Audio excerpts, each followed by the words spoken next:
Hello, welcome to part two of the history of the papacy, the good, the bad, and the ugly. We're going to move into our next time period now. Another about 650, 675 years that we're going to consider the period of darkness, reform, power, and then corruption and excess. So we're going to cover some of the more interesting events and some of the saddest events in papal and Christian history. So this is a tough period. Get ready. I'm starting off with the bad, and I'm ending with the bad. So this is going to be a bad sandwich. So we're going to talk about the dark centuries again, reform, really the rise and fall of what you can describe as the papal monarchy, which is the height of papal power. And then we'll talk about this the ultimate undercutting of the papacy through a series of bad actions on individual popes and circumstances and just terrible things that happen to the church in relation to powerful leaders in the secular world, things of that nature. And then we'll finish off with the Renaissance popes, which are notoriously bad. These are the bad popes everyone seems to know. Although they did some really good things, at least from the perspective of bringing Rome back as a city and doing much for the arts and things of that nature. And some of them actually did some good things for the faith as well. But as a collection, they are also not that impressive, although certainly not as bad as our first group. So let's talk about that first group, the group of popes in the dark centuries, right? So you can see there are quite a few of them. I'm just going to page ahead so you can see. We're going to go from Pope 107, John the eighth, all the way down to Gregory the Sixth, Pope 148. So we're covering a huge number of popes here during this period of time. And that right there should tell you there's something odd. Why were there so many popes?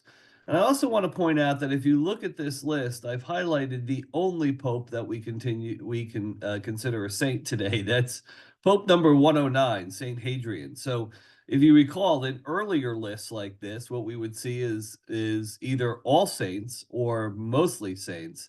Now we transitioned into a period where, being considered a saint is just not at all in line with reality in this group. So again, a couple of new anti-popes, but anti-popes weren't the major problem here. It was the popes themselves, including one pope, and you're going to see him at the bottom of this list, Benedict, who is on the list 3 times. Okay, so he actually is the only individual to hold the papacy more than once, and he held it 3 times. He held it, he abdicated it, basically sold it. He bought it back and made money in that transaction, even though he had just sold it, and abdicated and bought it back a 3rd time. So you see the 3rd time on the next list. He begins our next list as well as ending this list. So that should give you a sense of what these popes were like. So very quickly, what had happened, if you recall, is we had the donation of Pepin. So now the Pope became one of the largest landholders, if not the largest landholder in all of Europe, which means, land in an agrarian society, and that's the society we're in, means money. And so what you had is the Pope just became not just super powerful from a political perspective, but all of a sudden a source of tremendous wealth. So this means everyone wants a part of the papacy. And there were 3 Italian families that jumped in and took advantage of the vacuum that was left after Charlemagne's empire collapsed. You remember Charlemagne, he is crowned Holy Roman Emperor on Christmas in the year 800.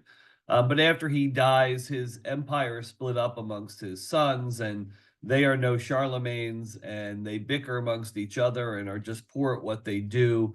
And by the 2nd generation, which is where we are here, it's nothing but chaos again in most of northern, western, and southern Europe. Let's give Eastern Europe a little bit of a maybe they're holding their act together, but for the most part, Europe is a disaster. So you had these 3 very powerful Roman families whose names I'm not even going to attempt to pronounce, and they ended up controlling the papacy. So And they put popes in, took popes out. That's why many of the popes in this period died in mysterious circumstances. The low point of this period actually happened towards the very beginning of it. So even though we had a three-time pope at the end of it, the low point really does happen at the beginning. It's called the Cadaver Synod. We're talking about that. Um, and then, there was some hope in the middle of it when you had Otto the First take over the Holy Roman Empire from Germany. You would think that, okay, maybe Charlemagne's empire is going to be, reestablished, and that was Otto's thinking. Okay. But really, all that did is it added another player, strong player, into this control of the papacy. And now you had the three Italian families and the emperor all playing with the papacy. And from that point forward, you had a series of popes, half of them appointed by the aristocracy in Rome, and half of them appointed by the emperor, and none of them were very good. Again, you had just that single saint plus our one three-time pope. So let's get in and cover this period quickly. So it starts with John VIII, leads off by being bludgeoned to death by his own followers. Okay, so that's how well loved he was, and how well his papacy worked out. So he was pope for 10 years, and I guess that was enough. And his own entourage, his own surrounding group of religious men and women beat him to death. Stephen the Sixth, Pope 113. He's the one that is responsible for the low point of this papal period. He called the Cadaver Synod in 897 to put his predecessor, Pope Formosus, who was Pope number 111, who was dead, on trial. So he had his mummified corpse dug up, he had him dressed in the papal robes, and he was charged with heresy. He was found guilty. They did give a deacon to speak on his behalf, so he was found guilty. The deacon did the best he could. They cut off the three fingers on his right hand, which were traditionally used for papal blessings, because that's a tremendous insult. Sent those around the world, and then they threw the dead body into the Tiber River. This actually was something that was a bridge too far. The Roman citizenry were aghast at this whole event. So they deposed Stephen very quickly thereafter and actually imprisoned him, and he was strangled in prison. So he got his. Then you have Leo V. He was murdered by his successor, Sergius III. This is common. Okay, so I'm just trying to tell you, this period of time, for all intents and purposes, it's almost impossible to understand how the church, at least the organized church, did not collapse.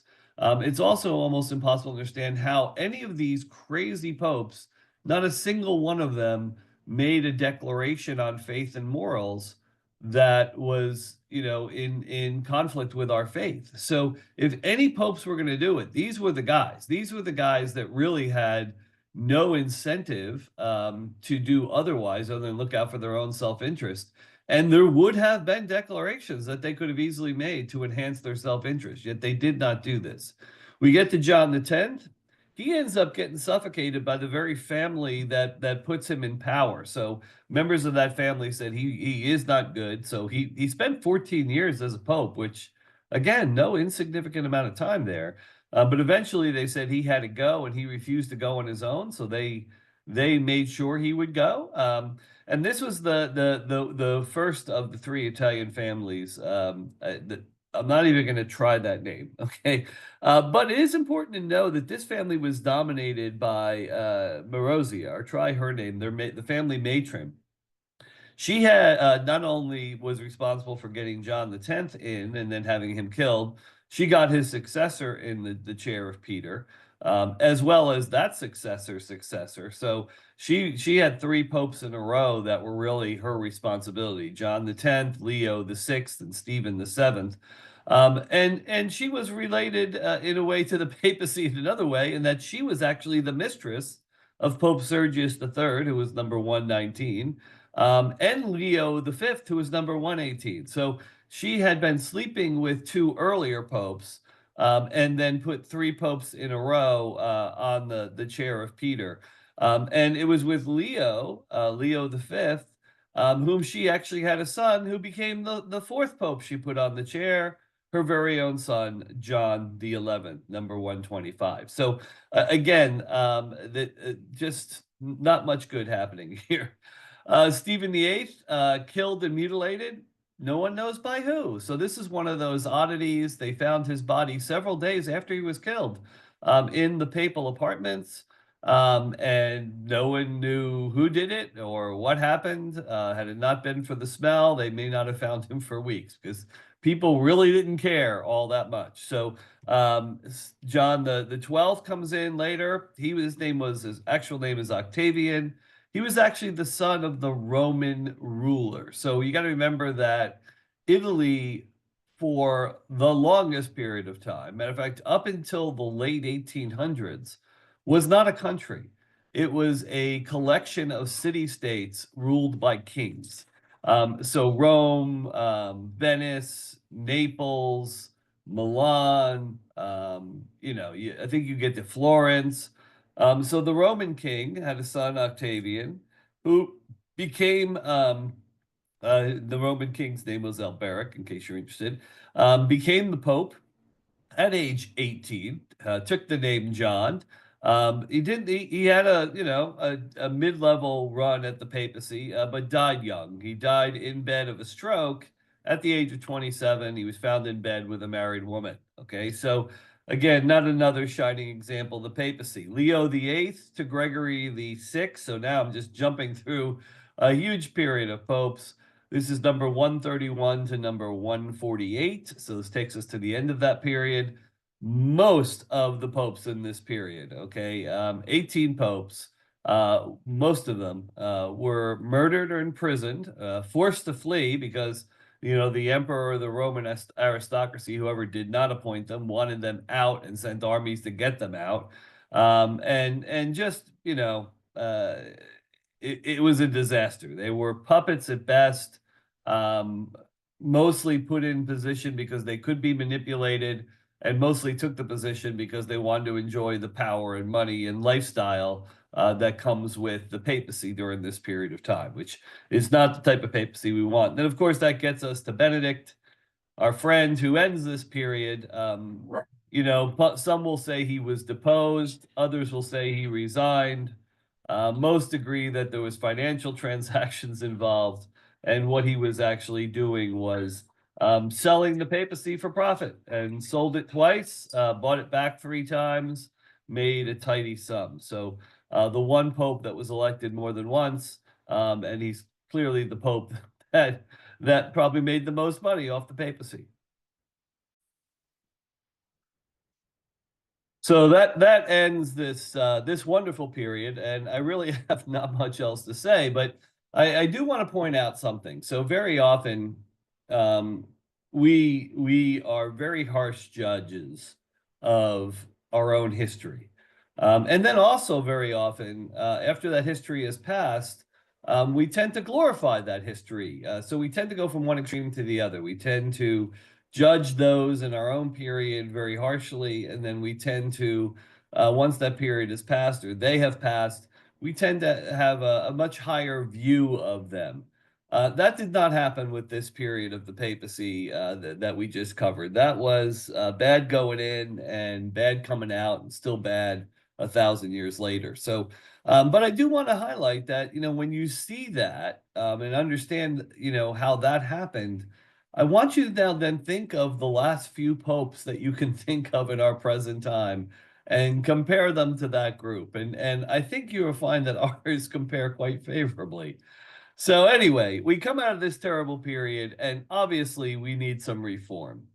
And that's what this brief period is. So it's not a large number of popes. We're talking 9 popes, okay, but it's also a pretty short period of time. We're talking about 40 years. So 9 popes in 40 years.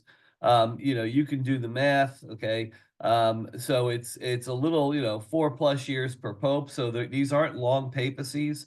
But it included a little weirdness at the front that inflates the number of popes. So we'll get into that and talk about what this meant. So reform, okay. So what ended up happening is how reform in the church always starts, by the way, or always seems to start. And there's been minor reforms that didn't happen this way, but most reforms begin with a layperson. In this case, it's from the most unusual source because normally it's a very, standard layperson who, because of the quality of the life they lead, they inspire others to great heights. Here was actually an emperor. So when Henry III ascended the throne of the Holy Roman Empire, which is, they still had that title, but it's basically became the King of Germany, okay, or what is today modern Germany. They still recognize that as an emperor seat, the Western emperor seat. He walked into a really bizarre time. Okay, so all three of the last popes, all of a sudden, all together, started claiming that they were pope. They were trying to make the case to Henry that, I am still the pope. I know I may have been deposed, but that was illegal, or I know I may have quit, but that I was forced into it. Whatever it happens to be, but you have these three guys, okay, Benedict, our three-time pope, Sylvester III, and Gregory. So Benedict was trying to come back for a fourth time. All of them vying for the papacy, okay, with Henry.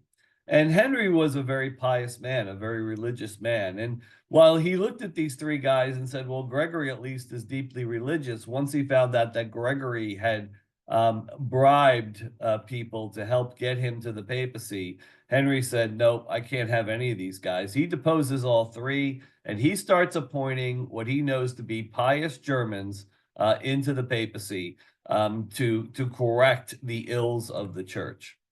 So all the popes that were elected after this period of time, or in this period of time, they all contributed significant reforms of one type or another, and in some cases, sweeping reforms of the entire church. And they all built upon each other's work. This was also fairly unusual. And I think a lot of it goes back to Henry. Henry was appointing people that he knew would complement the person before them. So, and he kept appointing Germans who had a similar worldview and understanding of what the faith meant. So that worked well. There was some really terrible things that happened during this period of time, so it wasn't all roses. This is when the East-West Schism became official. So when the Eastern Orthodox churches, some of which a few had left, we talked about that earlier, way back after the Council of Chalcedon, and we know that the Council of Chalcedon remained a thorn in everyone's side. The arguments that were started there were never completed. It kept going on for centuries, and there are many other issues going on there too. We've covered all those, but this is when it finally said enough is enough, and you had the massive exodus of the balance of the Eastern Church. The issue is, though, you're like, wow, this is terrible. And it is terrible, but you have to remember the situation. By the time we got to this period of history, Islam had taken over all of Eastern Christianity anyway.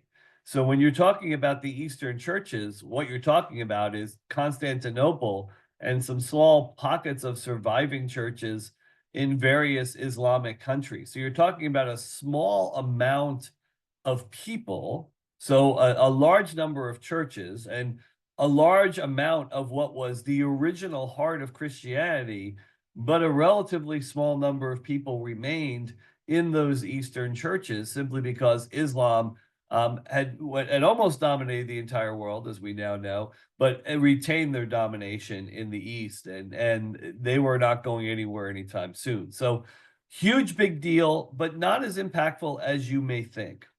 So first guy up, Leo, Leo the Ninth. A lot of people look at him as one of the greatest reforming popes, and only 5 years. Okay, and what he did is he focused his reforms on the monastic life. So he realized that if you can get the monasteries back to where they need to be the source and really the engine of religious life, that's going to actually trickle up to the balance of the church. So he's focused on the great monastery of Cluny, and these Cluny monastic reforms, which he made right away, spread like wildfire across the monasteries in Europe. And some of the big things was he started by saying, okay, monasteries, you're no longer under the control of the prince, the local royalty, or the local bishop. Okay. This is the first time Leo said, you know what, we have to put an end to clerical marriage and mistresses. So again, a lot of you people are like, hey, we should have married priests again. Leo realized that married priests were a big part of the problem. You're actually now focused on how my kid's going to survive. I got to find money for them. I have to hand off some riches to them.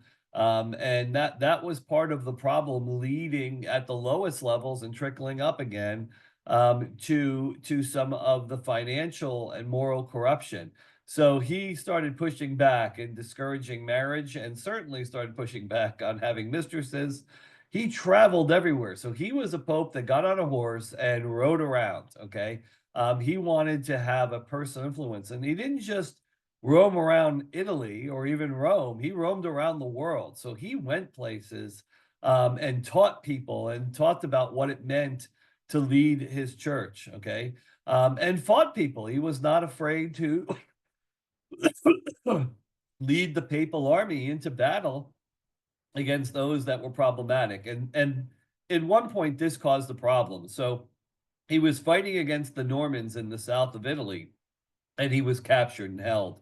And during that period of time, the Normans, who were Catholics, okay, they took that opportunity, with the Pope being held captive, to Latinize what was the formerly Greek island of Sicily. So what that meant was they brought all the Latin liturgical traditions into Sicily, and basically kicked out the Greeks, and said no more these Greek practices. Well, the Patriarch of Constantinople, who oversaw Sicily, was none too fond of this. So he retaliated by closing down all the Latin Rite churches in Constantinople. So even though Constantinople was a Greek Orthodox strong point, there were Latin Catholic churches there as well. Okay. And just as we have today, we have churches from a variety of different elements of the Catholic communion, in close proximity to each other. But Michael Celarius, that patriarch, very famous, he does this as a retaliation. The Pope from captivity said, okay, enough is enough. He ends up sending a representative, a high-ranking cardinal, to Constantinople to resolve the issue. That it didn't go well. He sent the wrong guy, who was very arrogant. He was made to wait for several months for a meeting with the patriarch. Letters back and forth between the Pope and the representative, and some maybe misrepresentations of the situation. Bottom line is, Humbert ends up placing the bull of excommunication on the altar of the largest church in the world, Hagia Sophia, basically excommunicating the patriarch, and deposing the Greek church in its entirety. Okay.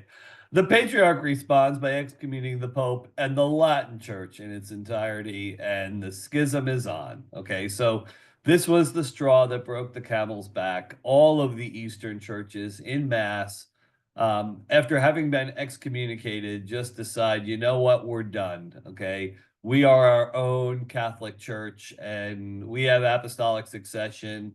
We were the center of the church from the very beginning. We're done with you Latins. And that was the beginning of that schism, which we still live with today. The beginning officially, as you now know, the beginning actually started way back with Pope Victor in the 3rd century. But the official schism is now underway in the 1100s. So here we go. We have or the 11th century.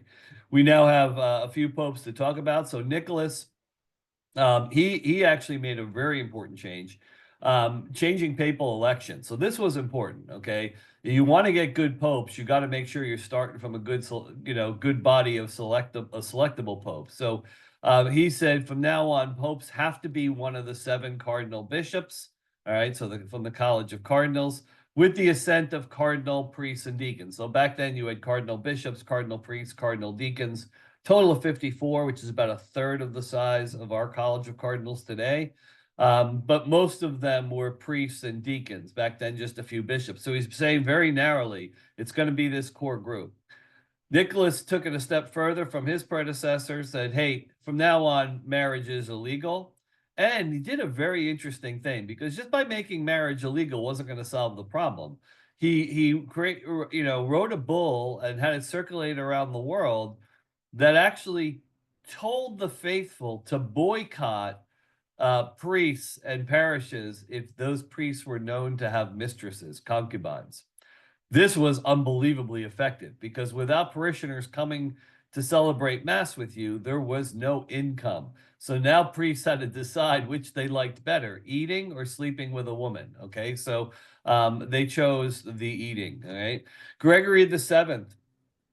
His actual name was Hildebrand, very famous in church history for supporting a number of the earlier popes in their reform.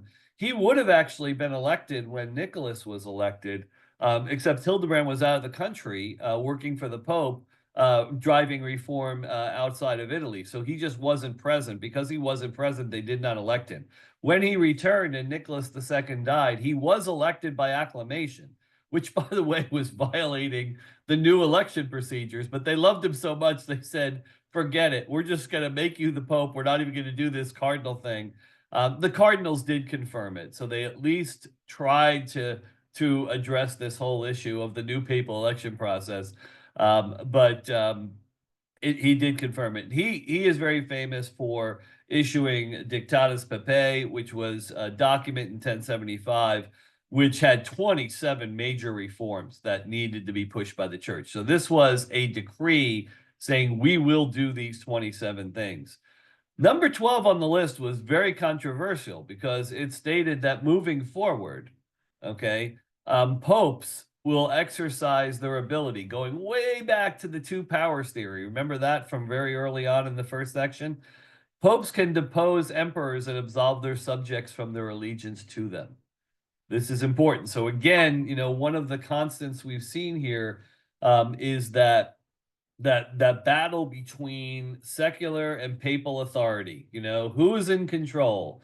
Is it God to Pope to King? Is it God to King to Pope? Okay, so still having that issue, but this was a very, very big moment in that battle.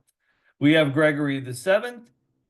Gregory the Seventh actually puts that power to the test. So Henry the Fourth in Germany anoints his own bishops.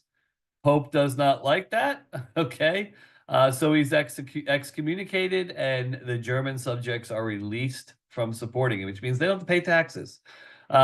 Henry was forced to come to Gregory to beg for forgiveness, which he did.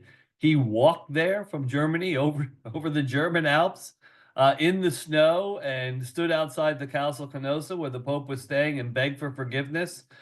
The Pope gave it to him. Unfortunately, the German princes, who were not the emperor, were very upset at this, because they really wanted that guy out. And they ended up pressuring the German bishops to elect an anti-pope. Gregory ends up dying in exile, so despite all the good he did, Gregory ends up dying in exile.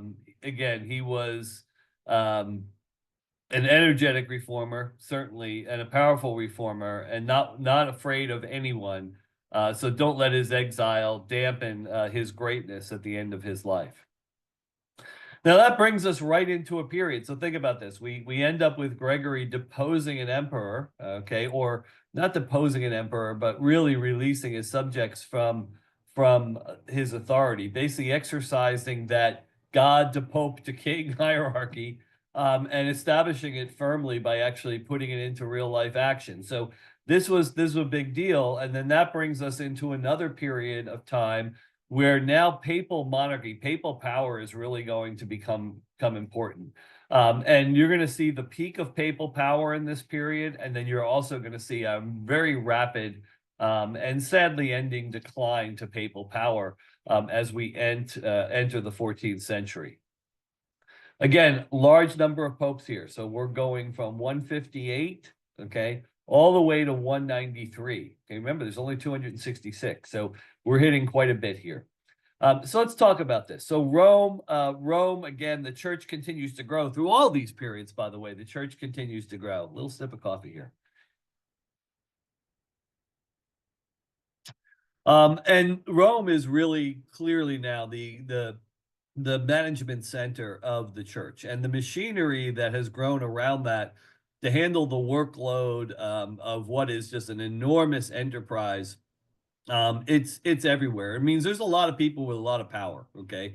And during this period of time, you're starting to have more and more clarity. We don't really have nation states yet. We don't have the countries that we're thinking about in Europe today. But they're starting to form. They're starting to become a reality. England, France, especially, and all of a sudden you have very powerful, centralized, princes instead of having hundreds, in some cases thousands of princes. Maybe now we're talking about a couple of dozen guys that are holding the power of the Western world. So there was need to work with them pretty closely. So this is when we started seeing the beginning of nuncios being introduced. These are papal representatives that basically stay at court and deal with the politics related to the faith. We saw canon law come into place. It was disjointed and all over the place, but at least we realized, hey, we're big enough now. We have to actually have some laws governing how we govern and what people need to do. Um, the church is such a machine that the fees that it's starting to collect to do its job actually become a pretty reliable source of income. The papal states are great, but they're constantly under attack and getting people to pay the taxes. It's like anything else. I mean, it's great to have all this land and potential wealth, but extracting the money out of it was not always reliable. Okay. And plus, you had weather, which would destroy crops and make it even more unreliable. So, all of a sudden the church was starting to see a secondary source of income rise, which just propelled the mechanisms of the church. The more money you have, the more mechanisms you can have. The great thing about this period of time, that reform of the monastery, starting with Cluny, really started paying off here, because what we see now is a series of monks from Cluny that became popes. Okay. And this was also not just the Cluny monk period, but the age of the crusade. We saw the first few crusades kicked off in this period. And if you have a negative image of the crusades, it's okay. Some of that image is probably due. But the crusades are actually a little bit different story than you probably are aware. So you should go back and watch our talk on the crusades. One thing that did continue to haunt the church, and has forever, if you have not picked up on it, is the investiture controversy. So, you know, we think today, okay, the Pope names bishops, the Pope names cardinals, the College of Cardinals names the Pope. Well, clearly you realize that the College of Cardinals did not name the Pope for a long period of time, for the first 1,000 years. So it was a variety of ways to become Pope. Um, some of them not so good. And we had the same issue with bishops. Kings and local princes were naming bishops. Okay. And it was pretty common. It would be rare, actually, that the Pope would name the bishop. So the king would name the bishop would be consecrated by another validly ordained bishop, so that apostolic succession is there. But the Pope's control over who was bishops and how who was removed from a bishopric, it was a back and forth battle with the secular powers, right up until one of the popes in this reign, when he may be the most powerful of all, Innocent III. And now all of a sudden, instead of it just being that you had to elect the popes from the College of Cardinals, during this period of time, we saw the papal conclave actually formalized and instituted. Again, as these little nation states or consolidated areas of power started to grow, okay, which is what was happening here, they actually looked to the papacy for legitimacy. So, think about what's happening here. Nation states are starting to emerge, power starting to consolidate. Well, the single largest consolidated power is still the papacy. So you would look to the papacy for prestige, okay? Something we can't imagine today, but it makes perfect sense if you think about what's happening here. And this is why, if people are looking to you for prestige and favor and want you on their side, well, all of a sudden you become more powerful. And that's what happens. And France, one of the two early nation states, along with England, begins to really emerge as a huge supporter of the papacy. So France starts to become a major player as it solidifies as a country. However, again, machinery starting to grow, even though you have other sources of income, pressure is rising. It's like our government, you get more money in, you grow bigger. Now you need more money to support that new growth. Well, same thing was happening with the church. And they have to start creating new fees, including taxes on bishops' income, which bishops were none too pleased about. And neither were the secular princes who relied on the bishops for parts of their income. So again, it kind of undermined the power of the papacy a little bit because you're actually hurting the guys that you really need the support of. But again, that had to happen. It's during this period that we first hear the legend of Pope Joan, the female pope, who apparently ruled during the 900s, the ninth century. So not 900s, but the ninth century. But this story comes 400 years after that apparent rule. But if you're not familiar with it, apparently Joan was supposed to be a very sexually promiscuous English woman who was able to fool everyone into thinking she was a man. She ends up gets educated in Mainz in a great university there, becomes a monk, still fooling everybody. All the while, she's very promiscuous. She gets elected pope in 854. And on riding to the Vatican for her coronation, she gives birth on the horse. Okay. This is a very common story that many Catholics will repeat to this day. Okay. And it has no basis in reality.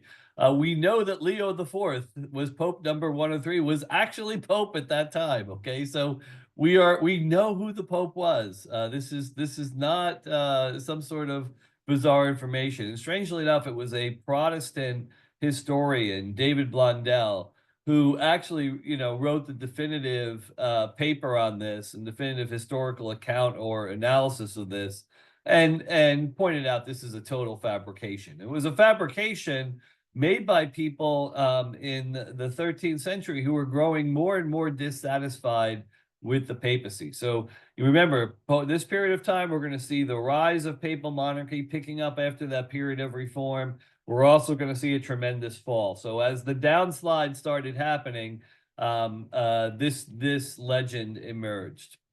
The period ends on the worst possible note with Boniface VIII, who was pope for almost 10 years. Heretical, yes. Immoral, yes. Criminal, definitely. Okay.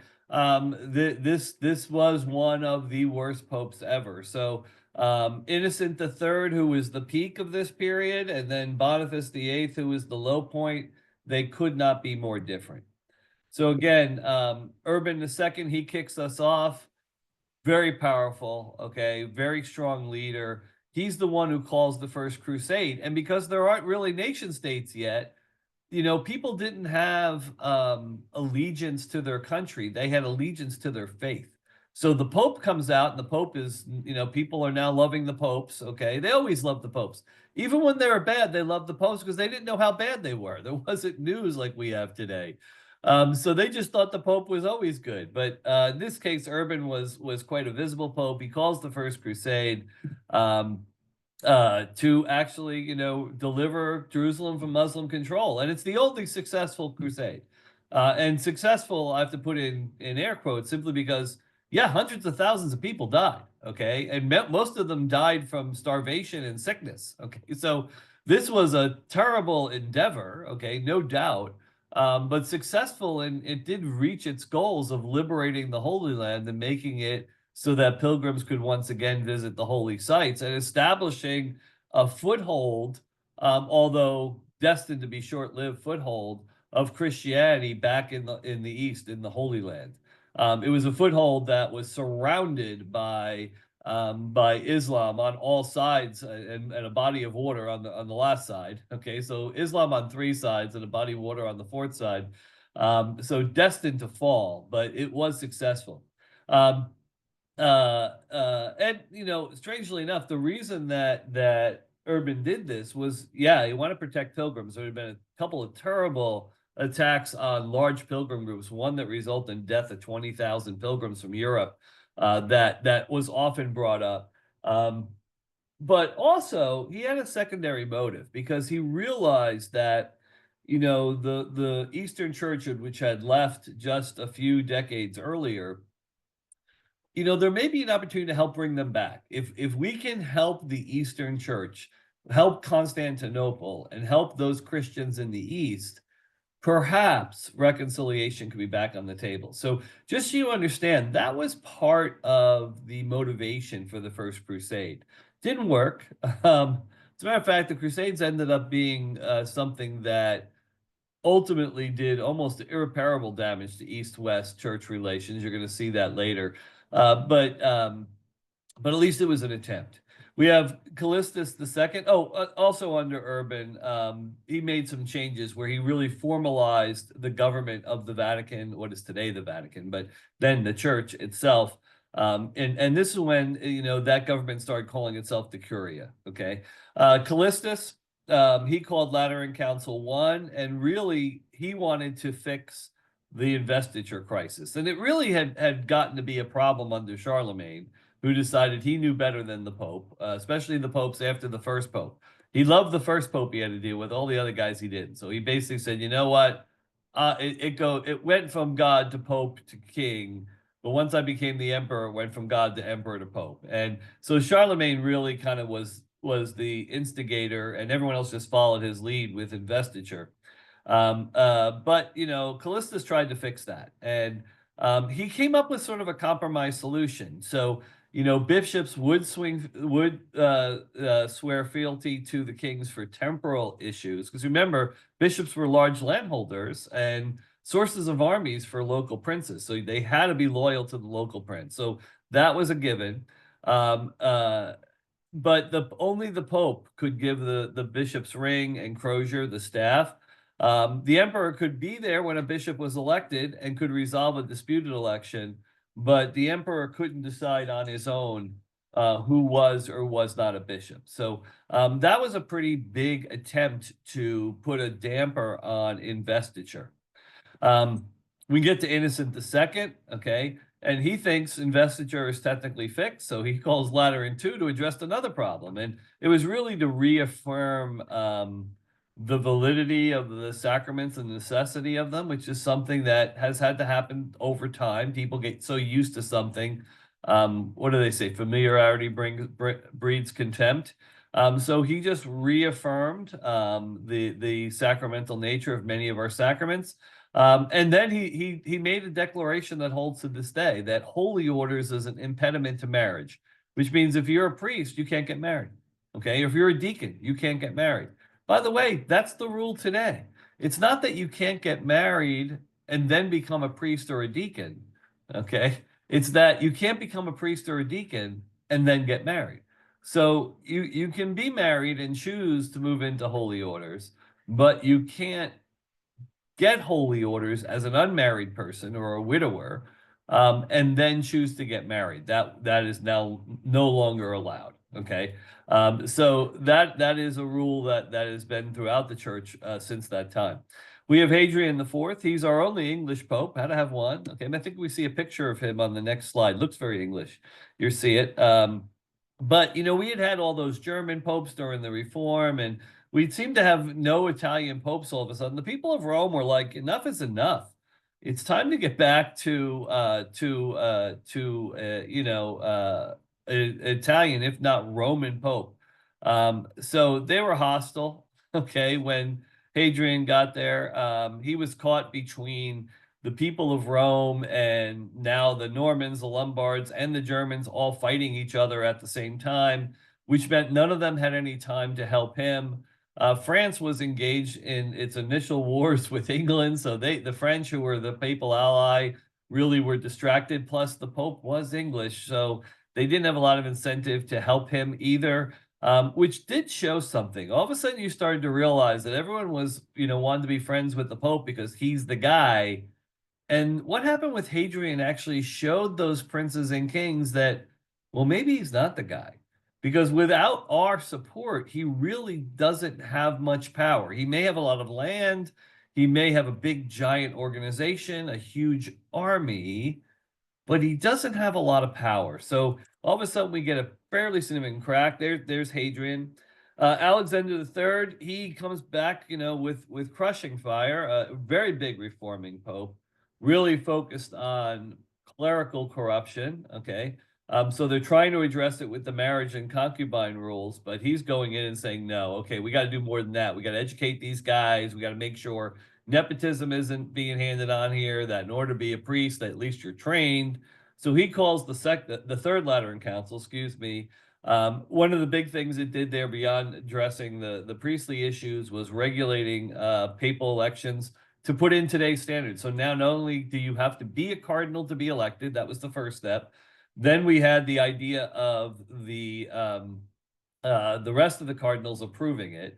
Then you had the idea of there's going to be a conclave, so the rules around the conclave get established. And then this is the final step. It has to be a 2/3 majority vote to be elected, which is today's standard. Alexander was battling some pretty big heresies, Waldensianism. I can never say that right, so I forget about it. And Albigensianism, okay? These are very ancient forms of Gnosticism, which sees, the physical as evil and the spiritual as good. Form of Manichaeism, which is another form of Gnosticism. So all these isms, okay, started popping up. Again, they were not in favor of the authority of either the church or the state. So it was a problem for both the secular and religious world. But a lot of people actually fell into these heresies because these heresies, at their core, even though they're way out of line with Orthodox teaching, with Catholic teaching, relative to the dignity of the human body and things of that nature, they did represent a simpler view of faith, where they saw that their priests and their monks and their preachers lived lives of poverty and chastity and really tried to live the life of Christ, while the Catholic Church's priests seem not to do this. So a lot of people were comparing the two and saying, this looks more like what I read about Christ and the apostles in the Bible versus this church, which is this giant machine and has these guys who aren't even that very good as its representatives. Not quite sure. As a matter of fact, what you see in these heretical groups are forerunners of Protestantism, and a lot of the people that eventually became Protestants would reference these groups and say, look, yeah, they certainly were all out of their minds with some of their religious beliefs, but their approach to faith and their approach to living their faith is what we like and we admire. All right, so that's what you saw there with Alexander. Gets us to Innocent III. He's a man. The papacy was never more powerful or influential than it was with Innocent, elected at 37. So theoretically, he could have been a pope for a really long time. He did have a pretty lengthy papacy at 18 years, but should have been much longer. He calls Lateran IV. This is where a number of the things that become precepts of the church are introduced, like annual penance and reception of the Eucharist.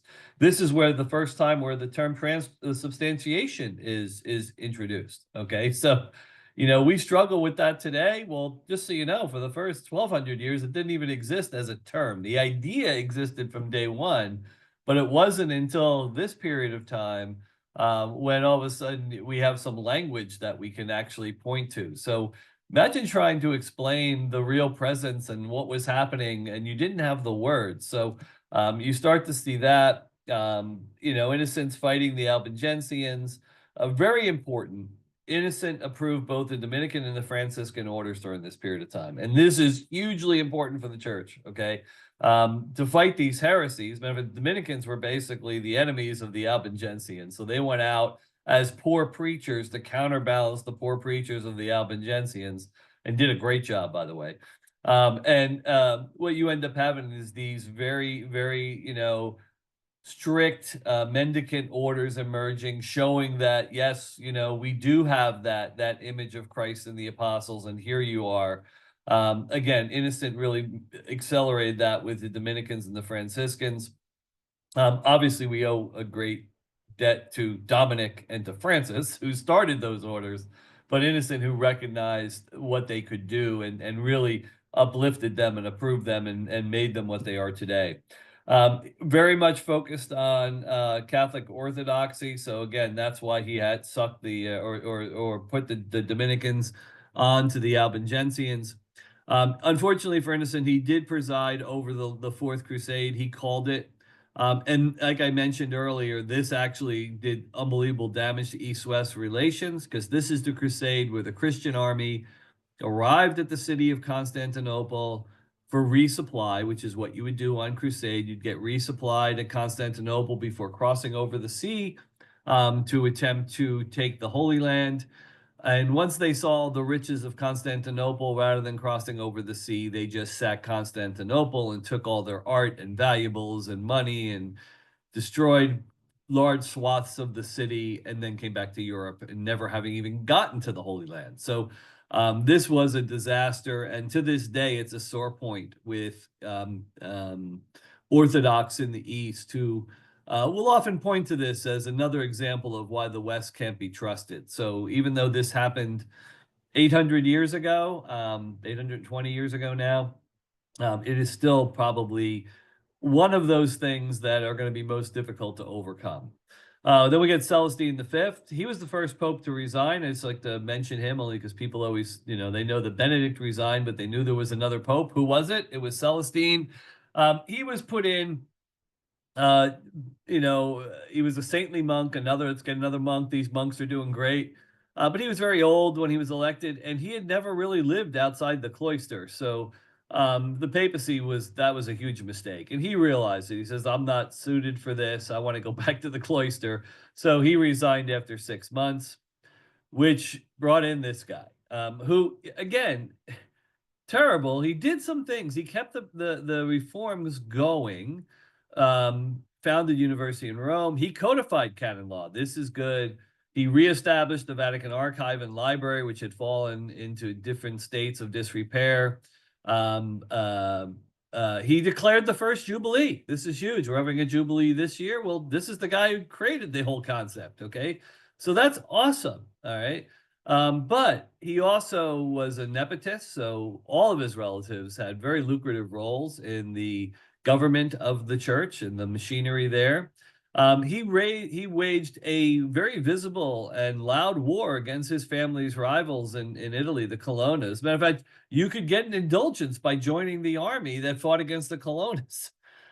He was reliably accused of being both a pedophile and a sodomite, okay?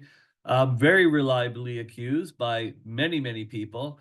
And he also was quick to tell you that even though he's not going to make it doctrine, he doesn't believe there is an afterlife. He believes you live this life and you die. So he very much was a Sadducee, if you want to go back to the ancient Jewish traditions, and not a Pharisee. So that was problematic. Okay, he did have heretical beliefs. Despite all this, he's quite famous for one thing, okay? And it's a bull he delivered, Unum Sanctum. And this is because of an ongoing battle between France and the King of France and the Pope, okay? So remember, France is a papal ally. Hadrian, the English Pope, they didn't like, but they pretty much liked the other popes. But what started happening in France is with these continuous wars with England, they need more sources of income. So the French king imposes a tax on clergy, okay? Yeah, that didn't go over well, okay? And this is where Unum Sanctum says, wait a second, let's just remember who's in charge here, buddy, okay? It goes God, Pope, King. So back to the idea that Innocent III actually projected, hey, just remember, but back to the two powers idea, going way back in history here, that you cannot decide unilaterally to do things to my faithful men in the field. So it got so bad that he went to excommunicate the king, and the king said, "Yeah, well, I'm sending my army to get you." So they did, and strangely enough, he did die in that battle. So this actually shocked Europe, quite frankly. Okay, because all of a sudden now you're like, wow, the French king is super powerful. Okay, and he just had the Pope killed. All right, not intentionally, we don't believe, but that was the result. So that's how this period ended, and gets us to our last period, is it our last period or second to last period in this section? I believe it could be our last. Let me just, oh, I'll double check. I'll let you know in a minute. I'm going to take a break. Okay, we have a little bit left, so we're going to go a little bit longer than expected. And as you can see, this period is weird. Okay, so you just had this amazing period, which ended poorly with Boniface VIII, no doubt about it. But you had an amazing period where papal power was really on the rise and things were happening. You riding that great crest of reform. Billy, riding that great crest of reform. Reforms continue.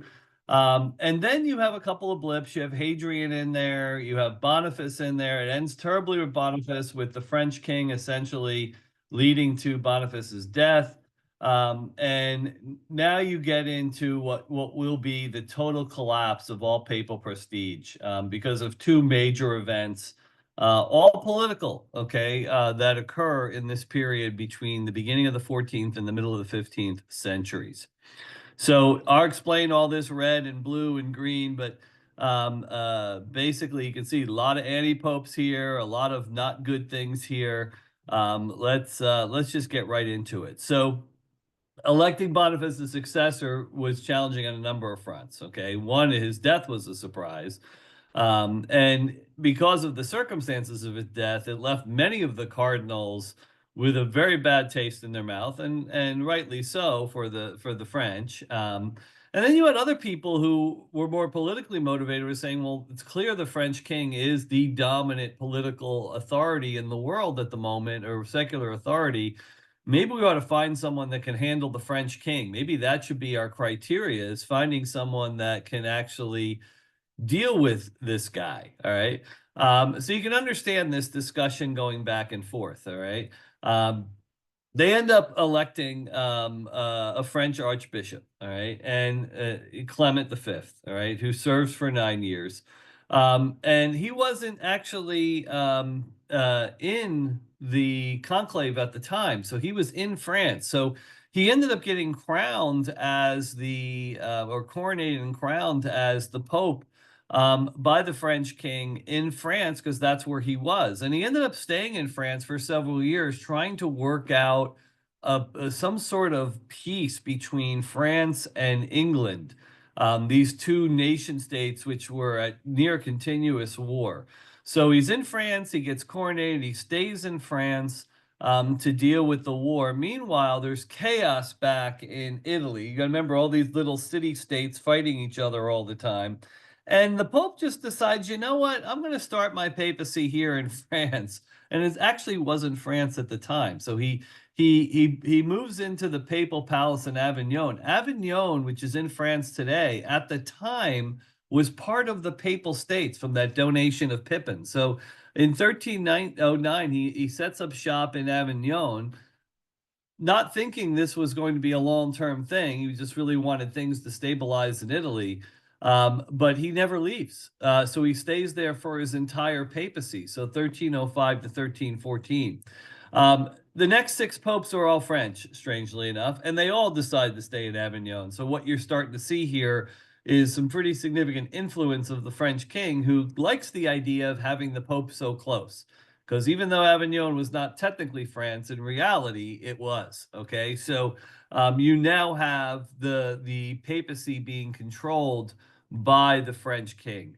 And as a result, over the next, number of years, the vast majority of the cardinals were also French. So you had a French pope with a French college of cardinals, all residing, in the whole government of the church basically moved to France, what is today modern France, Avignon, near the French king, near the French garrisons. And this was tough. Okay, so most of these guys weren't bad guys.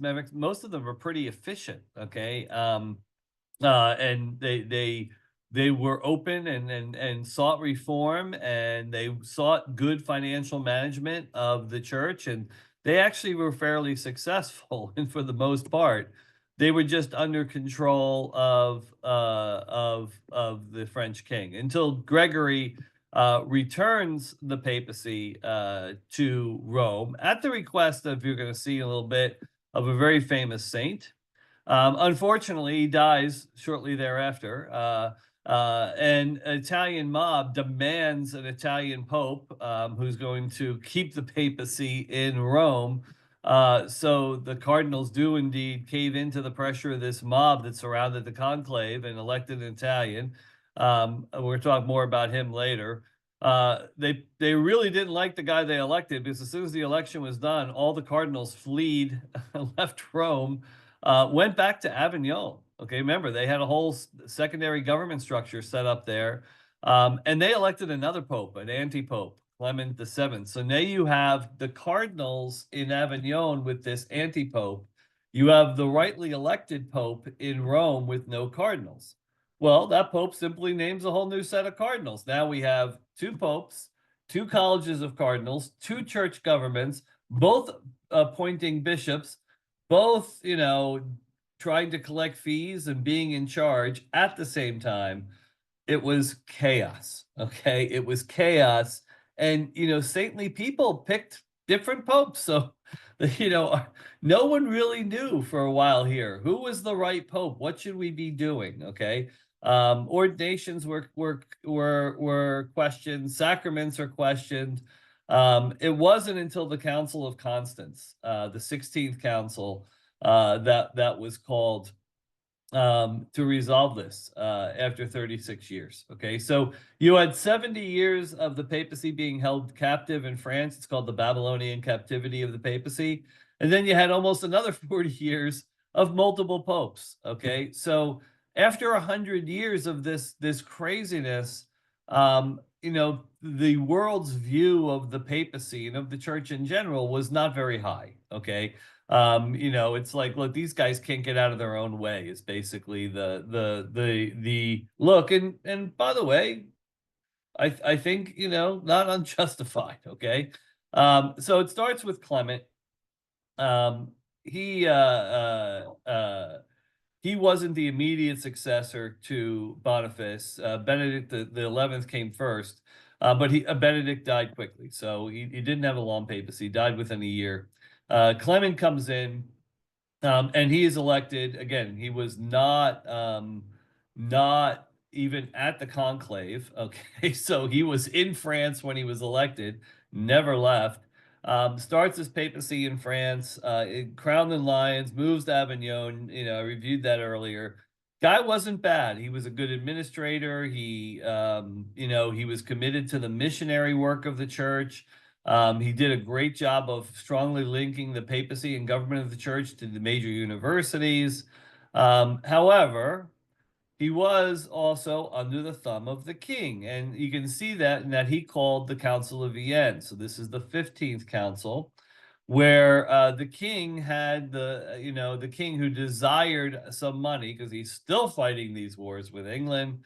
And he actually got the church to condemn and suppress the Templar Knights. This is a big deal. It was when they were no longer under the church's umbrella of protection. That means the French king could sweep in and accuse them of whatever he wanted to, and he did. He accused them of heresy, tried them. They were convicted in like a show trial, and within a 2-week period, the king had them all executed. Thousands of men all over France were executed in a very coordinated attack on the Templar Knights. And you're like, why did he do this? Well, the Templars had money. The Templars had essentially been the world's banking system since the beginning of the Crusades. People would deposit their money with the Templars in France and be able to pick it up when they arrived in the Holy Land at the other end. Okay, and so they developed the first banking system, allowing for deposits and withdrawals in separate locations. Okay, and of course they collected interest on these transactions, and they got quite wealthy because they were the only ones that knew how to do it. And they could protect the money. They were a fighting force. So when they had to move money, which you eventually, in that kind of system, you have to be good at moving money and moving it safely. No one was going to mess with them moving money. So that's why he suppressed them. It was a money grab. Okay, one of the many money grabs that the French kings pulled off over the years in order to prosecute the wars they kept fighting with England. And by the way, the English kings did similar things, okay? The English kings actually suppressed the entire church and closed all the monasteries and took their wealth to prosecute the war against France. So this is when you need money, look to the church because the church clearly has it all. So take it all and life is good. All right. So um now, the one thing that Clement didn't cave in on is the French king also wanted to see Boniface excommunicated. Remember, Boniface had basically said, you're second to me, and you're excommunicated. So he wanted Boniface to be excommunicated, and Clement said no, there's no grounds for that. So at least he held some moral authority there. John the 22nd, probably the only really bad pope of the Avignon popes. That's why he's in brown and crap brown. And only because he was another heretic. He espoused a heretical view of the afterlife. He thought that, yeah, there was an afterlife, and those that die in God's friendship do go to heaven or a place like heaven, but they don't actually get the beatific vision. That the beatific vision will not occur until after the second coming. And you may be like, wow, is this really a big deal? Huge big deal. Okay. The church had always taught that after Christ overcomes death through the resurrection, the gates of heaven are open and we will actually go to bond in an intimate relationship with our triune God in heaven, which means we will have the beatific vision. And here's a pope saying, yeah, I don't think so. Okay, I think something else happened. So he never taught it as a official doctrine of the church. It was just in his writings and in his discussions. So he never promulgated a doctrine or a document that says, "Hey, this is an infallible teaching of the church." Thank God, the Holy Spirit prevented him from doing that. And subsequent popes all said, "No, yeah, this is heretical." And the subsequent popes, what they did is they went the other direction. They said, not only is this heretical, but let's make it clear that it's an infallible doctrine that when you go to heaven, you will be in the beatific vision. So, his error, John the 22nd's error, actually forced an infallible doctrine, which is usually how doctrines become infallible. You have to correct a massive error that people believe or important people believe, so you go the other direction. Gregory the 11th, he was the last of the Avignon popes, so he's the one that returned the papacy to Rome. He got help from this woman on the screen, Catherine of Siena. So Catherine of Siena, an amazing saint, an amazingly powerful woman at a very young age, 20s and into her mid-20s and early 30s, where she was respected by leaders on both the secular and religious world. So when she swoops in and writes the Pope a letter and says, "Man up and get your butt back to Rome," well, that actually held some sway with the Pope. And he said, "You're right. I got to get back to Rome." So he moves back to Rome. Unfortunately, he dies quickly. So they have to elect the successor. Remember, this is the issue where the Italian mob surrounded the College of Cardinals while they're in conclave, and very hostile mob said, "You better elect an Italian." So they do. They elect Urban VI, who is possibly insane. Okay, so they were desperate. They had to find somebody. They elected this guy, and he was just a nutcase, violent, whatever. That's why after they elected him, they immediately all left Rome and went back to Avignon because they elected a guy they were essentially afraid of. And that was the beginning of the Great Western Schism. That schism lasted. Okay, so this is the period of time where we have multiple popes, multiple church governments acting in parallel, one in Avignon, one in Rome.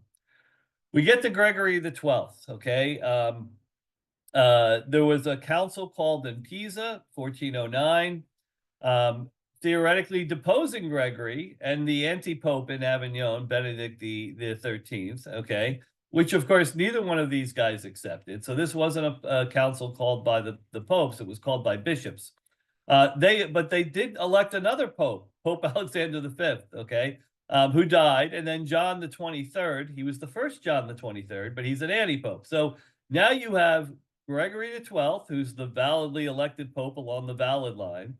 You have the anti-pope Benedict the 13th in Avignon, who's not valid, and now you have a third pope, okay, John the 23rd, who really isn't John the 23rd because he's invalid too. Okay, so you got three popes. At that point, even Gregory realized this is a disaster. So he calls the the 16th Ecumenical Council at Constance, and they do a couple of things. They depose Benedict the 13th and John the 23rd, the two anti-popes.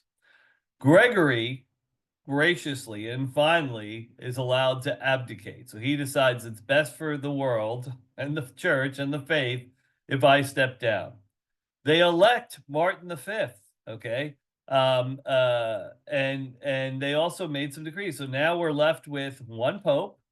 They decree that popes are answerable to councils, okay? So they also said, we're not going to have this problem with popes going off the rail again. So we're going to make councils.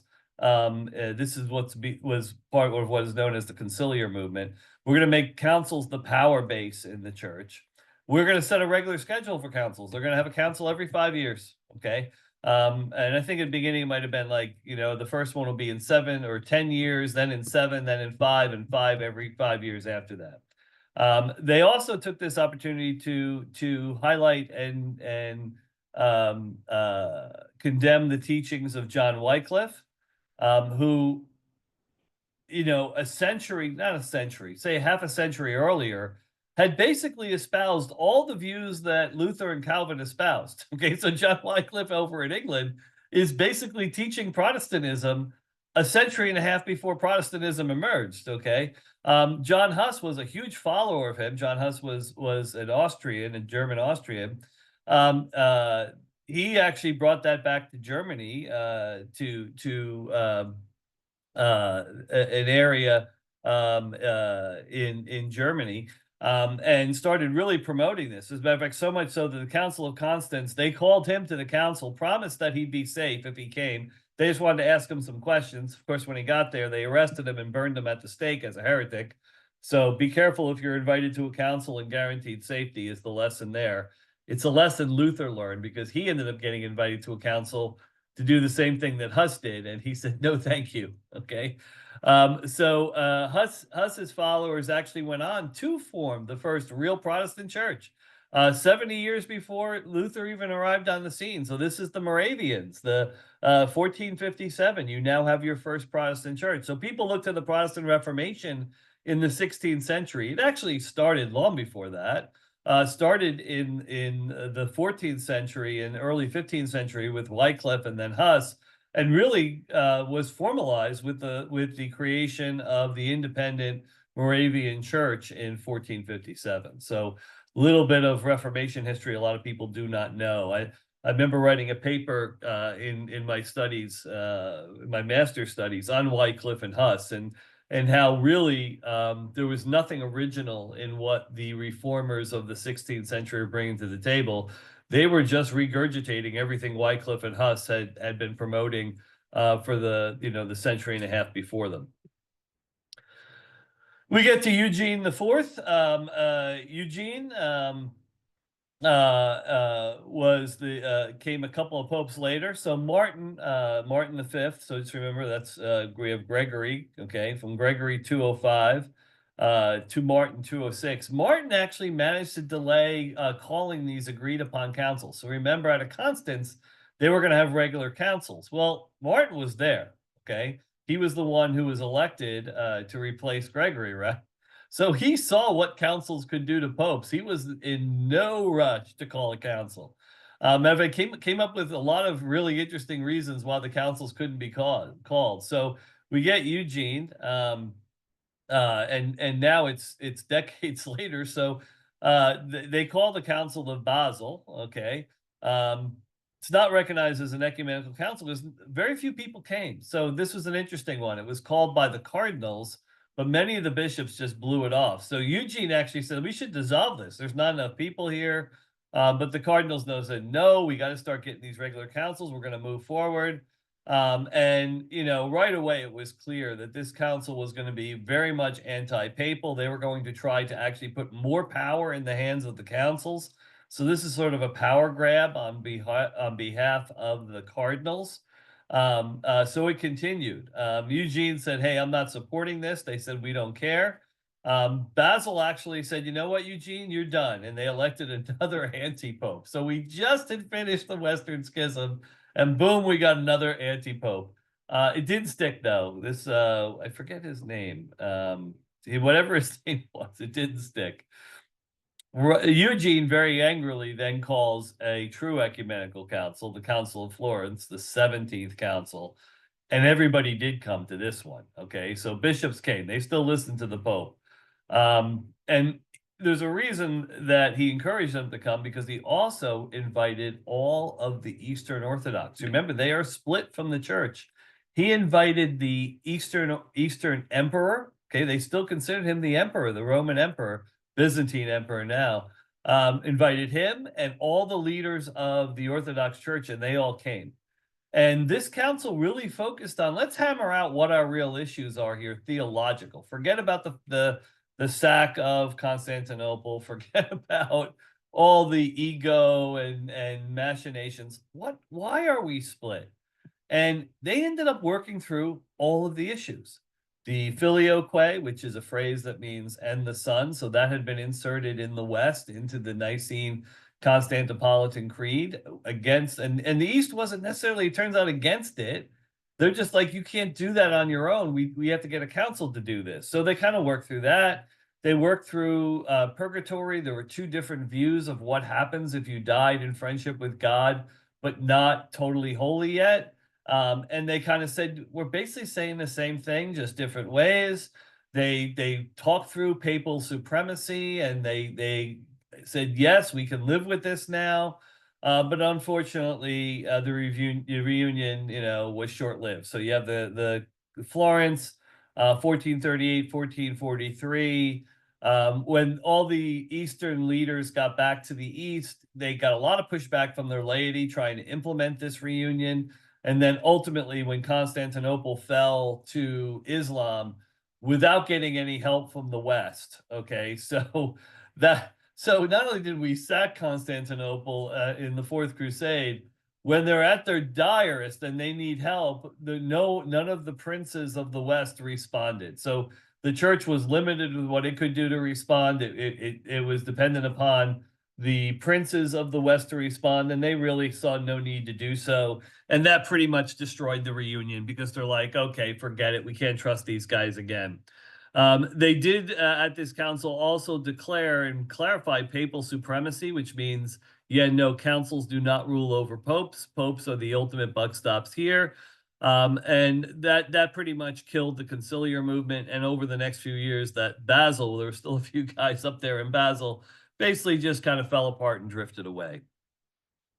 And that brings us to our next really bad period and our last section in this part two. So our Renaissance popes. So just imagine where we've been. We just spent over 100 years with papal confusion. We finally have it resolved. But the world is changing, okay? And the way the world is changing is humanism is becoming the major movement, okay? And this is a rediscovery of the ancient Greek and Roman arts and architecture and literature and science. It's as strange as this sounds to us, this knowledge, this understanding and this intellectual and artistic and cultural advancement that had been brought in by the Greeks and the Romans had basically been forgotten. So all of a sudden, people start to, reread some of these classics and, pull information out of libraries and, start to understand that, wait a second, okay, these guys had it right. And that kicked off a firestorm in Europe, kicked off the Renaissance, okay? Art, intellectual study, major building projects, imitating and using even the basic structures from those ancient world powers.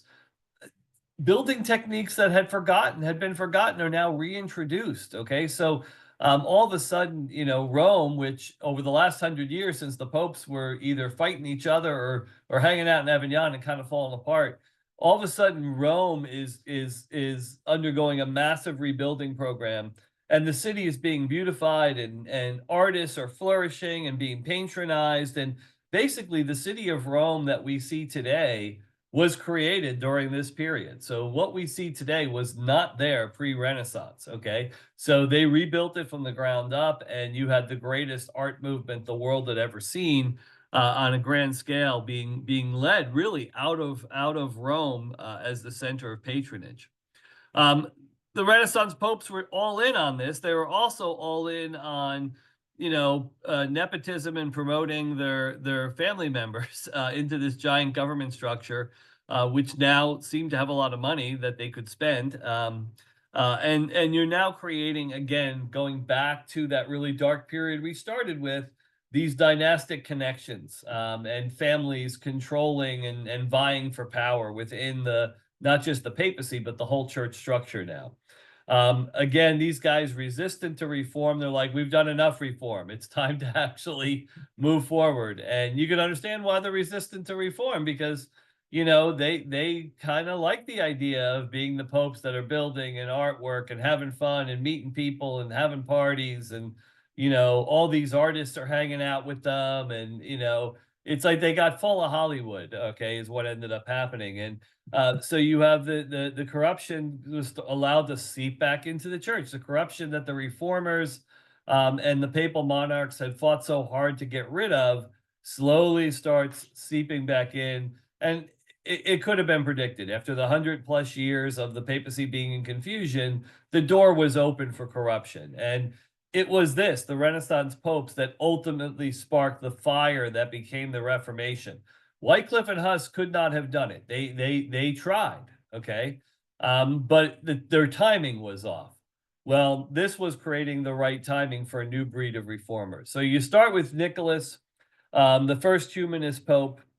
Again, Nicholas was good in one way. Eugene had been very difficult to work with. Okay, Nicholas was not, and he really championed intellectual development and artistry, and was not corrupt financially or morally, but his focus purely was on art and intellectual advancement. And again, not so much on the faith itself. So he ended up abandoning the Lateran Palace. Remember, that had been given to the church, for the papacy way back under Constantine, the early 4th century. Here we are in the 15th century, and after it had been vacant for essentially 100 years, it had been pretty run down. So he abandoned that for St. Peter's. He called a brilliant plan, called for a jubilee, which is always good, because when jubilees are called, everyone comes to Rome, brings in a lot of money, and makes everybody happy. So basically calls for the jubilee. He's trying to get people to forget about the Avignon papacy and the Great Western Schism and the conciliar movement battles. And he's starting to, refill the papal coffers, and basically did try a little reform, clerical monastic life, tried to just reassure or reapply some of those reforms that had been earlier put in there. He did say, hey, we got to do a better job of educating the lay people about our faith, which was interesting. And he had kind of helped make the papacy be respected a little bit. So Eugene had helped with that at the very end of the last period, and Nicholas, the first Renaissance pope, did that too. But from then on in, it all falls apart. You get Alexander the Sixth, our second Borgia pope. Callistus III was the first. Alexander is why the Borgia name is so infamous. Everyone knows, oh, the Borgia Pope. Well, because he had a mistress living in the Vatican his entire papacy, okay? And she was all over the place. And this was not something he was keeping on the down low. This was, he would parade her out. She would be there when he's meeting dignitaries. It was terrible, okay? He was also very famous for, if you opposed him as a cardinal, he would have you poisoned and killed and then take your stuff. So this guy was a mess, and he had 9 illegitimate sons.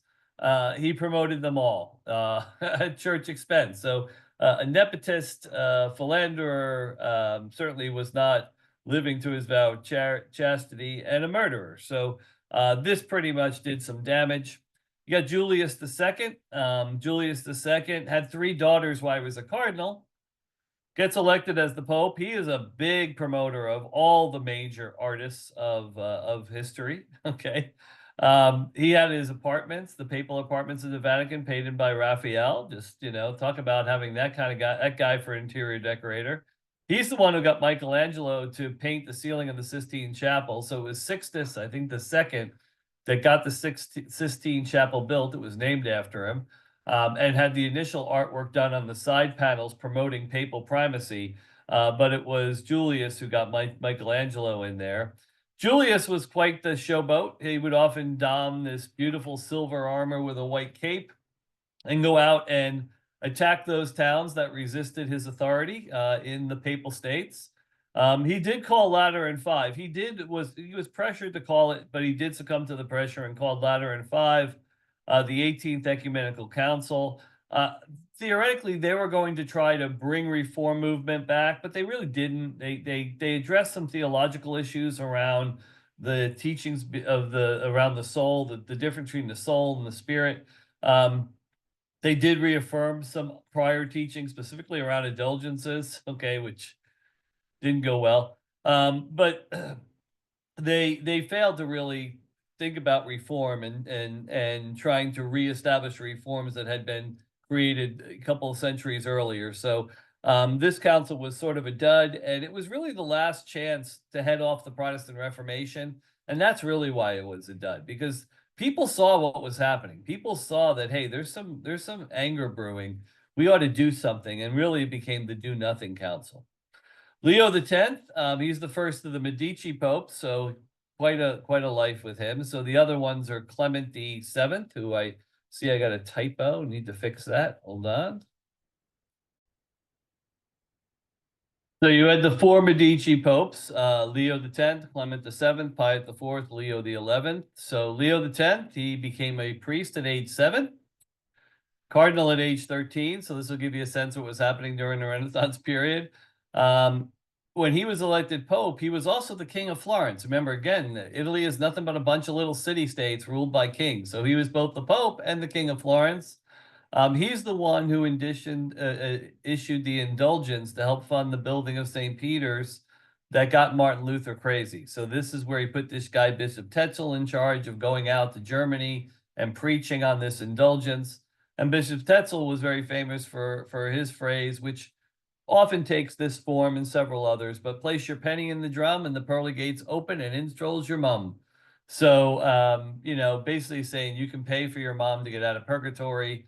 By the way, the more you pay, the more you can get out. So it was really, the worst possible case of simony here, blatant open simony, which is again against all church teaching. And Leo also underestimated Luther. So Luther, does his issuing of the 95 Theses, which is really just a call for debate on what was happening in the church. The church ignores it, okay, and then insults him, quite frankly. And he was a pretty, arrogant guy himself, so he insulted the Pope back, and it was you're an idiot, you're a pig farmer type of thing, okay. So Leo failed to see what was happening in and around the papacy. He was very focused on Rome and his good life. And really, by the time he left the papacy, the papacy and the church was in dire financial trouble because he had, really just didn't really care much about any sort of restraint.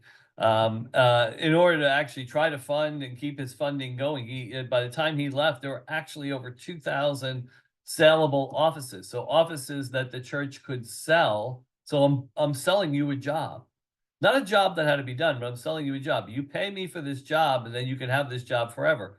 It's a pyramid scheme that the church itself came up with because, yeah, okay, you get the money when you sell the job, but I have to keep paying this guy and whoever's in this job forever. So the idea is you sell it now and hope you're going to find more money later, and that never works. So he really had inflated the number of sellable jobs, and he's most famous for a quote. He's most famous for excuse me. The quote at the very beginning of his papacy, now that we are Pope, let's enjoy it. So when he was elected in 1513, what he did is he actually kicked off a pretty amazing party, okay, that lasted until 1521. So basically a 7.5, 8-year party, and he did enjoy his papacy.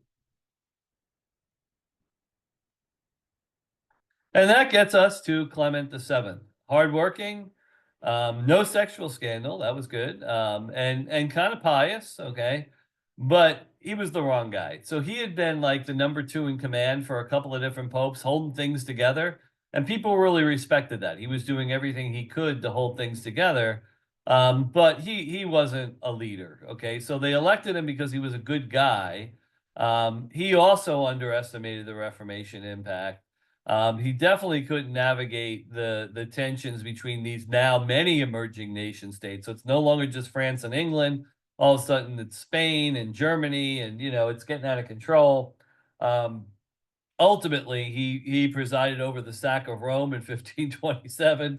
This is when the Holy Roman Emperor Charles V, who was in Spain then, so the Holy Roman Emperor moved from Germany to Spain. By the way, if you're not aware of this, back then all of the kings and princes were roughly related and part of the same family. So, the king of Russia was the cousin of the king of England, who was related to the king of Spain, who was the cousin of the king of Germany. And so it was really just one big giant interrelated royal family, always at odds with each other. But Clement, he was indecisive. He would not call a council. Now everyone's saying, hey, we need to do something. This Luther, Calvin, Zwingli, the church is falling apart. It's fragmenting. We need to do something.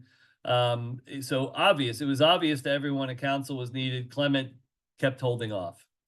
Which just brings us to a recap of where we're at here. So we end 1534 in a really bad spot. Okay, the creation of the Papal States breeded corruption. We have our couple hundred years of just devastatingly bad popes in control of the papacy by first the three powerful Italian families, and then a combination of the powerful Italian families and the Holy Roman emperors out of Germany. Okay.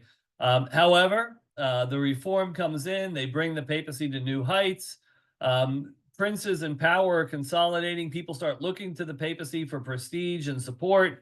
All of a sudden, the papacy becomes really a royal monarchy, the single greatest power in the world, only to fall again as nation states continue to form and people start to test and realize, wait a second, maybe this guy isn't the most powerful, and so maybe we don't need him to be prestigious. Politics overwhelms the papacy. We end up having the battle between the papacy and France, which leads to the Babylonian captivity of the papacy, followed by the Great Western Schism, 100 years of disaster. Any segment of papal prestige is destroyed, and in come the Renaissance popes to just sink it to the ground. Okay. So we had in this period of 650 years, it was 250 good years in the middle, surrounded by 200 good years on either end that were really bad. And that's basically the best way to sum up this section. So big turning points, Cadaver Synod, 897 at the beginning of this period, pretty low point. Benedict the Ninth, our three-time pope, monetizing the papacy. That was pretty ugly. Henry III becoming the Holy Roman Emperor in Germany, hugely important because he's the one who triggered reform. Leo the Ninth in 1049, great pope, one of the greatest. Unfortunately, he did preside over the final blow of the East-West Schism, but Leo the Ninth, I just call him out because he's awesome. Just like Gregory VII, Hildebrand in 1073. Another great reforming pope. We get the First Crusade, 1095, the only successful crusade. About 1350, and I'm just putting this in here, Legend of Pope Joan. Just slammed it in the middle there just because, why not? Okay. I probably should move that. Let me do that.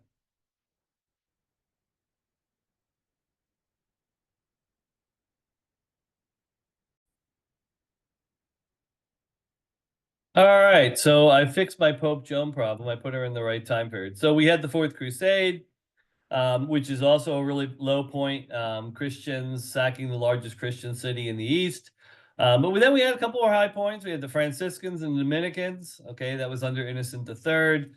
We have the First Jubilee called by Boniface VIII. Really bad guy. Okay, but he also gave us Unum Sanctum, which ultimately pissed off the French king.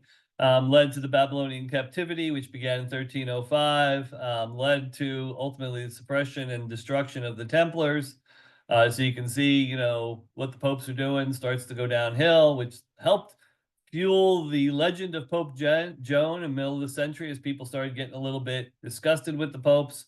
Wasn't for another 27 years later, Babylonian captivity ends, only to fall right into the Great Western Schism, which starts in 1378, doesn't end until 1417. So really, if you look at the Babylonian captivity beginning in 1305 and the Great Western Schism ending in 1407, you're talking about 112 years of nightmare for the papacy.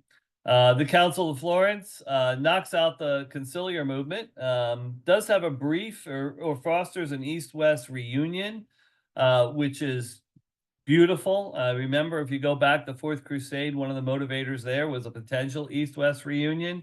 There was a shortly lived reunion in there. I'm not going to really talk about it, but this was a real reunion here in 1443.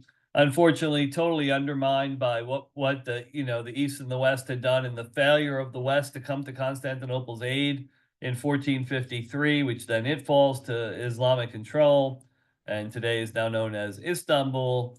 I mentioned the Moravians because it's just important to know that they were the first Protestant denomination, and they were Protestant almost a century before anybody else was. So then we get to Luther, the beginning, first quarter of the 16th century, and he actually was pretty prolific. He lived well into the 16th century. So he starts in 1517 as a Catholic monk, trying to spur debate about corruption.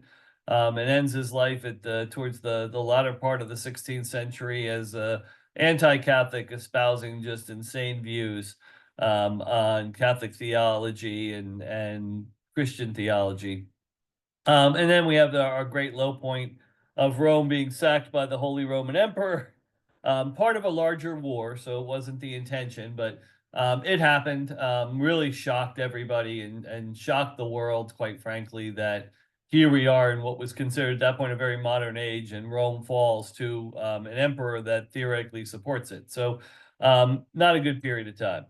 And that's where we're going to stop. If you're interested in continuing, there will be a part three. Part three will bring us from this period through the Counter Reformation all the way up to the modern papacy. So I hope you look for that video as well. That will be coming shortly, and I appreciate your time and hope this has been informative for you.